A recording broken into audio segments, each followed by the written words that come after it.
নমস্কার। করোনার এই করাল গ্রাস থেকে আমাদের অতিক্রান্ত হয়ে আসতে গেলে লকডাউন একটি অত্যন্ত বিজ্ঞানসম্মত পদ্ধতি, সে বিষয়ে সন্দেহের কোনো অবকাশ নেই। কিন্তু সেই বিজ্ঞানসম্মত পদ্ধতিটি যদি অপরিকল্পিতভাবে নেওয়া হয়, তার পরিণাম কি হতে পারে তা আমরা গত কয়েকদিনের ঘটনাক্রম থেকে বারবার দেখতে পাচ্ছি। গোটা দেশেই যে অপরিকল্পিত লকডাউন কোন অবস্থায় আমাদের নিয়ে এসেছে, বিশেষ করে পশ্চিমবঙ্গের ক্ষেত্রে আমাদের বিভিন্ন ধরনের অপরিণামদর্শী ছেলে মানুষই প্রশাসনিক দৃষ্টিভঙ্গি, বিভিন্ন ধরনের সিদ্ধান্ত আমাদের কোন জায়গায় নিয়ে এসেছে তা আমরা দেখতে পাচ্ছি। এই কঠিন সময়ের মধ্যে দুই প্রশাসক, কেন্দ্রের প্রশাসক এবং রাজ্যের প্রশাসক, তারা যেভাবে পারস্পরিক কে আগে ধরতে পারে, কে আগে বুড়ি ছুঁতে পারে, এই ধরনের খেলার মধ্যে নিজেদেরকে ব্যস্ত রাখার চেষ্টা করছেন, সেই চেষ্টার ভেতর দিয়ে বুঝতে পারা যাচ্ছে যে কী ধরনের পরিস্থিতি আমাদের সামনে তৈরি হয়েছে, আমাদেরকে নিয়ে, আমাদের মতন সাধারণ মানুষদের নিয়ে কী ধরনের পরিবেশ পরিস্থিতি তৈরি হয়েছে। রাজ্যের মুখ্যমন্ত্রী একবার সকালবেলায় একটা সিদ্ধান্ত নিচ্ছেন, আবার বিকেলবেলা সেই সিদ্ধান্ত থেকে সরে আসছেন, আবার তিনি তুলনা করে হয়তো দেখছেন যে সেই সিদ্ধান্তের সঙ্গে কেন্দ্রের সিদ্ধান্তের কোথায় কতখানি সাদৃশ্য বৈসাদৃশ্য রয়েছে, কোন সিদ্ধান্তটিতে কে বেশি রাজনৈতিক মাইলেজ পান, রাজনৈতিকভাবে কে বেশি এগিয়ে থাকেন, তা নিয়ে যেন দুই শাসকের একটা ভয়ঙ্কর রকমের প্রতিদ্বন্দ্বিতা কাজ করছে। এখানে অকেজো হয়ে যাচ্ছেন, অগ্রাহ্য হয়ে যাচ্ছেন আমার আপনার মতো অতি সাধারণ মানুষ, যারা কিভাবে জীবন কাটাচ্ছি আমরা, সে সম্পর্কে প্রশাসনের কর্তা ব্যক্তিদের কতখানি ধারণা আছে তা নিয়ে রীতিমতো ধন্দ জাগে।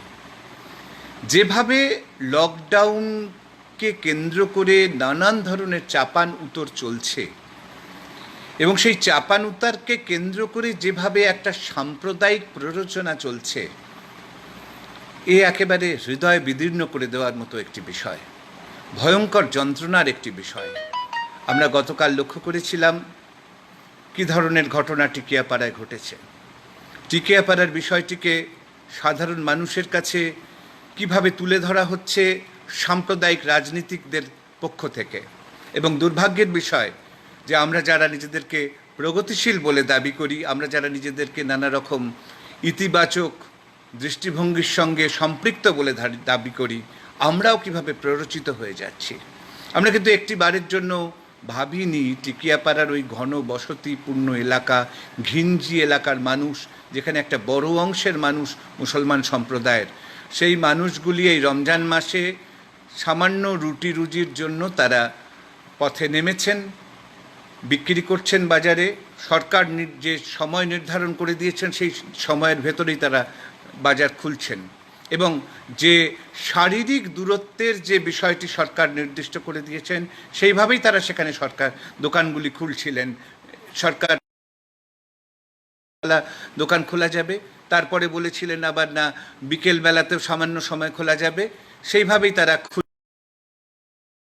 থেকে ফরমান জারি করা হলো যে না, বাজারে আর জিনিস বিক্রি করা যাবে না। ওই যে ছোট ছোট ভ্যান রিক্সা যেগুলোতে করে বাজার বিক্রি করা হচ্ছিল, সেগুলি ওই বস্তি এলাকাতে, ওই ঘিঞ্জি এলাকাতে ঘুরে ঘুরে বিক্রি করতে হবে। কি সাংঘাতিক অবস্থা বলুন তো।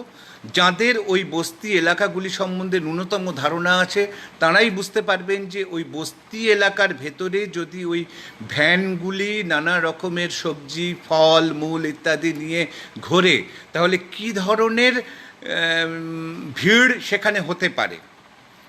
এই বস্তির যে ভৌগোলিক দিকগুলি সম্বন্ধে যাদের সাধারণ ধারণা আছে তারাই জানেন যে পুলিশের এই সিদ্ধান্ত কতখানি অমূলক সিদ্ধান্ত ছিল। সেই জায়গা থেকে দাঁড়িয়ে যেটা হয়েছে সেটা কিন্তু অভিপ্রেত ছিল না, সেটা কিন্তু অত্যন্ত অনভিপ্রেত। কোনো অবস্থাতেই আইন কোনো মানুষ তিনি যেই হন না কেন, তার মধ্যে যতখানি ক্ষোভ থাকুক না কেন, তিনি আইন কখনো নিজের হাতে তুলে নিতে পারেন না।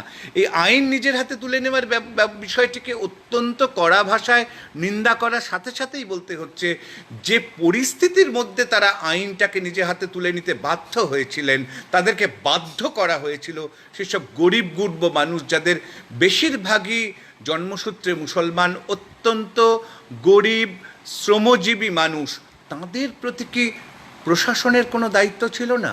প্রশাসন কি একেবারে চোখ বন্ধ করে থাকবেন? সকালে তাদের একরকম নির্দেশিকা তাদের জন্য জারি করা হবে, বিকেলে তাদের জন্য আর এক রকম নির্দেশিকা জারি করা হবে, এবং যে নির্দেশিকাগুলির ফলে তার মধ্যে কোনো বিজ্ঞানসম্মত ভাব নেই। বস্তির ঘিঞ্জির মধ্যে যদি কেউ ওই ছোট ছোট ভ্যান নিয়ে যায় বাজারের সামগ্রী নিয়ে, তাতে কিন্তু ভিড় বাড়ে, তাতে কিন্তু যে শারীরিক দূরত্বের কথা বলা হচ্ছে, ফিজিক্যাল ডিস্ট্যান্সের যে কথা বলা হচ্ছে, সেই ডিস্ট্যান্সিংটা কিন্তু অত্যন্ত বেশি রকমভাবে নিবিড় হয়ে আসে, কোনো ডিস্ট্যান্সিং সেখানে মেনটেন করতে পারা যায় না। এই জায়গাগুলিকে আমরা একটি বারের জন্য ভেবে দেখব না? এবং এই ঘটনাকে কেন্দ্র করে গতকাল বিকেল থেকে সন্ধ্যে থেকে গোটা রাত্রি জুড়ে সামাজিক গণমাধ্যমে যে ধরনের সাম্প্রদায়িক প্ররোচনা ছড়ানো হয়েছে, তা ভাবলে আমাদের শিউরে উঠতে হয়।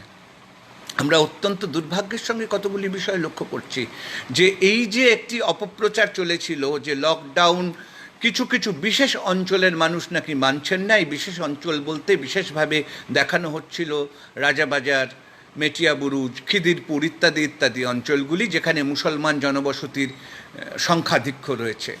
দুর্ভাগ্যের বিষয়, সেখানকার মানুষদের কাছ থেকে আমি খবর পাচ্ছি যে এই প্রচারের ফলে কিন্তু সেই অঞ্চলের গরিব গুরব মানুষদের মধ্যেও কিন্তু যেটুকুনি যা ত্রাণ আসছিল, বিভিন্ন বেসরকারি সংস্থাগুলির মাধ্যমে যেটুকুনি যা ত্রাণ আসছিল, সেই ত্রাণ আসার বিষয়টিও কিন্তু অত্যন্ত অপ্রতুল হয়ে গেছে। সেখানকার মানুষ কার্যত না খেতে পেয়ে দিন যাপন করছেন। এই রকম একটা পরিস্থিতির মধ্যে আমরা দাঁড়িয়ে আছি। এই রকম একটা পরিস্থিতির ভেতরে দাঁড়িয়ে রাজ্যের প্রশাসনিক প্রধান যেভাবে শর্ত সাপেক্ষ লকডাউন শিথিল করার কিছু কিছু কথা তার ওই বৈকালিক আড্ডায় তিনি রাখলেন, আমরা সেটা শুনলাম টেলিভিশনের মাধ্যমে, তাতে আমরা আরও শিউরে উঠছি। কোনো রকম পরিকল্পনা নেই, যাবতীয় চিকিৎসা ব্যবস্থা ভেঙে পড়েছে। চিকিৎসা ব্যবস্থা সম্পর্কে মানুষের মধ্যে একটা অসম্ভব রকমের ভীতি তৈরি হচ্ছে, এবং সাধারণ মানুষ এই ভয়ে ভীত। কেন তারা তাদের রোগ গোপন করার এই প্রবণতা তৈরি হচ্ছে? এই ভয়ে তারা ভীত যে আমার মৃতদেহ পর্যন্ত একটা নন এন্টিটি হিসেবে সাব্যস্ত হবে সরকারের কাছে। মৃতদেহ মৃত্যুকালীন যে সমস্ত সুযোগ সুবিধে আমার পরিবার পরিজন পেতে পারেন, সেসব সুযোগ সুবিধে পাওয়া তো দূরের কথা, আমার অস্তিত্ব যে একটা ছিল সেটাকে পর্যন্ত মুছে দেওয়া হবে। এই রকম একটা পরিস্থিতির মধ্যে আমরা দাঁড়িয়ে আছি। সেরকম জায়গা করা হচ্ছে, আমাদের সঙ্গে উপহাস করা হচ্ছে। আমাদের প্রশাসনিক প্রধান যে বাড়িতেই থাকুন, বাড়িতেই হোম কোয়ারেন্টিনে থাকুন। আচ্ছা, বাড়িতে আমি থাকলাম, আমি তো একা নই, আমার বাড়িতে তো 4-5টা মানুষ আছেন। আমি যদি 4-5টা মানুষও তো আক্রান্ত হয়ে যাবেন। আর যদি কোনো অবস্থাতে আমার পাড়া প্রতিবেশী জানতে যে আমি করোনা আক্রান্ত হয়েছি, তাহলে তো তাঁরা স্বাভাবিকভাবে আমাকে বাড়ির থেকে বের করে দেবেন। আমি কোথায় যাব? আমার পরিবার পরিজন কোথায় যাব? এই ধরনের দায়িত্ব জ্ঞানহীন, এই ধরনের একটা ছেলে মানুষই কথা, এটা কি প্রশাসনিক প্রধান বলতে পারেন?